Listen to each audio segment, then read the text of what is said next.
Kannada cine ಲೋಕದಲ್ಲಿ ಅನೇಕ ಅಪರೂಪದ ಜೋಡಿಗಳು ಮೂಡಿವೆ. ಆದರೆ ಕೆಲ ಕಾಂಬಿನೇಷನ್ಗಳು ಮಾತ್ರ ಕಾಲದ ಪರೀಕ್ಷೆಗೂ ಮೀರಿ ಜನರ ಮನಸ್ಸಲ್ಲಿ ಅಚ್ಚಳಿಯದೆ ನೆನಪಾಗಿ ಉಳಿದುಕೊಂಡಿವೆ. ಅದರಲ್ಲೊಂದು ಅಜರಾಮರ ಜೋಡಿ ಡಾಕ್ಟರ್ ರಾಜ್ಕುಮಾರ್ ಮತ್ತು ಪುಟ್ಟಣ್ಣ ಕಣಗಾಲ್. ಈ ಇಬ್ಬರು ಸೇರಿಕೊಂಡಾಗ ಕೇವಲ ಸಿನಿಮಾ ಆಗಿರಲಿಲ್ಲ, ಒಂದು ಕಲೆ, ಒಂದು ಭಾವನೆ, ಒಂದು ಯುಗದ ಆರಂಭವಾಗಿತ್ತು. ಸಾಕ್ಷಾತ್ಕಾರ, ಕರುಳಿನ ಕರೆ ಇಂತಹ ಚಿತ್ರಗಳು ಅವರ ಕಲಾತ್ಮಕ ಬಾಂಧವ್ಯಕ್ಕೆ ಸಾಕ್ಷಿಯಾಗಿವೆ. ಆದರೆ ಅಷ್ಟೊಂದು ಯಶಸ್ಸು, ಸ್ಫೂರ್ತಿ, ಪರಸ್ಪರ ಗೌರವ ಇದ್ದರೂ ಈ ಇಬ್ಬರು ಜೋಡಿ ಮತ್ತೆ ಒಂದಾಗಲಿಲ್ಲ. ಈಕೆ ಏನಾಯಿತು ಈ ಇಬ್ಬರ ನಡುವಿನ ಸ್ನೇಹಕ್ಕೆ? Welcome to Mayavi Kannada. ಒಂದು ದಿನ ಪುಟ್ಟಣ್ಣ ಕಣಗಾಲ್ ಅವರು ಆಸ್ಪತ್ರೆಯಲ್ಲಿ ದಾಖಲಾಗಿದ್ದಾಗ ರಾಜ್ಕುಮಾರ್ ಅವರು ಭೇಟಿ ನೀಡಿ ಹೇಳಿದ್ದರು, ನೀವು ಚೇತರಿಸಿಕೊಂಡು ಬನ್ನಿ, ಮತ್ತೆ ಒಂದು ಸಿನಿಮಾ ಮಾಡೋಣ ಎಂದು. ಆದರೆ ಆ ಕನಸು ಪೂರ್ಣಗೊಳ್ಳಲಿಲ್ಲ. ಪುಟ್ಟಣ್ಣ ಅವರ ಜೀವನದ ಕೊನೆಯ ಪುಟವನ್ನು ಬರೆಯಲ್ಪಟ್ಟಿತ್ತು. ಆದರೆ ಇದರ ಹಿಂದೆ ಕೆಲವರು ಮತ್ತೊಂದು ಕಥೆಯನ್ನು ಹೇಳುತ್ತಾರೆ. ಪುಟ್ಟಣ್ಣ ಅವರ ಗುರುಗಳು ಪಂತುಲು ಅವರು ರಾಜ್ಕುಮಾರ್ ಅಳಿಯ ಗೆಳೆಯ ಸಿನಿಮಾದಲ್ಲಿ ನಟಿಸಲು ಒಪ್ಪಲಿಲ್ಲ ಅಂತ ಮುನಿಸಿಕೊಂಡು ದೂರವಾಗಿದ್ದರು.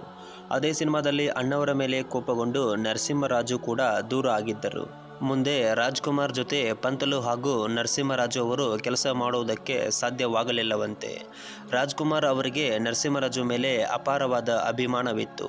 ಅದನ್ನು ಹಲವು ಬಾರಿ ಓಪನ್ ಆಗಿ ಹೇಳಿಕೊಂಡಿದ್ದಾರೆ.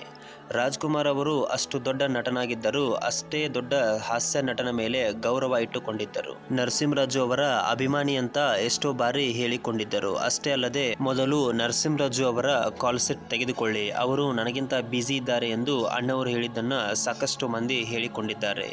ಹೀಗೆ ಸಿನಿಮಾ ರಂಗದಲ್ಲಿ ಹಲವು ಜೋಡಿಗಳು ನಾನಾ ಕಾರಣಕ್ಕೆ ಬೇರೆಯಾಗಿದ್ದೂ ಇದೆ. ಕಾಲವು, ಗಾಸಿಪ್, ಜನಪ್ರಿಯತೆ ಮತ್ತು ಕೆಲವು ಈಗೋ ಕ್ಷಣಗಳು ಈ ಜೋಡಿಗಳ ನಡುವಿನ ಅಂತರವನ್ನು ಬರೆದವು. ಅದೇ ರೀತಿ ಮತ್ತೊಂದು ಜನಪ್ರಿಯ ಜೋಡಿ ರಾಜ್ಕುಮಾರ್ ಮತ್ತು ಭಾರತಿ ಅವರದ್ದು.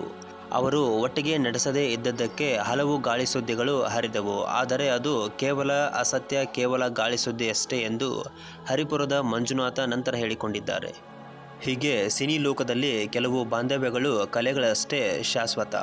ಅಣ್ಣವರು ಮತ್ತು ಪುಟ್ಟಣ್ಣ ಅವರ ಜೋಡಿ ಮತ್ತೆ ಬರದಿದ್ದರೂ ಅವರು ಬಿಟ್ಟು ಹೋದ ಕಲೆ, ಅವರ ಕೆಲಸ, ಅವರ ಆತ್ಮೀಯತೆ ಇಂದಿಗೂ ಜೀವಂತವಾಗಿದೆ.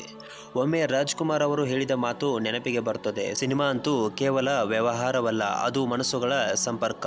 ಹೌದು, ಅವರು ಮತ್ತು ಪುಟ್ಟಣ್ಣ ಅವರ ಕತೆ ಅದಕ್ಕೆ ಜೀವಂತ ಉದಾಹರಣೆಯಾಗಿದೆ. ಈ ಇಬ್ಬರು ಸೇರಿಕೊಂಡಾಗ ಉಂಟಾದ ಮಾಯೆ ಇನ್ನು ಕನ್ನಡ ಸಿನಿಮಾ ಲೋಕದಲ್ಲಿ ಪ್ರತಿಧ್ವನಿಸುತ್ತಿದೆ. ನಾವೆಲ್ಲ ಪ್ರೇಕ್ಷಕರು ಆ ದಂತಕಥೆಗಳನ್ನು ನೋಡುತ್ತಾ, ಕೇಳುತ್ತಾ ಇಂದಿಗೂ ಒಮ್ಮೆ ನಿಟ್ಟುಸಿರು ಬಿಡುತ್ತೇವೆ, ಇಂತಹ ಕಾಲ ಮತ್ತೆ ಬರಲಾರದು ಎಂದು. ಈ ಬಗ್ಗೆ ನಿಮ್ಮ ಅನಿಸಿಕೆಗಳನ್ನು ಕಮೆಂಟ್ ಮೂಲಕ ಹಂಚಿಕೊಳ್ಳಿ. ಧನ್ಯವಾದಗಳು.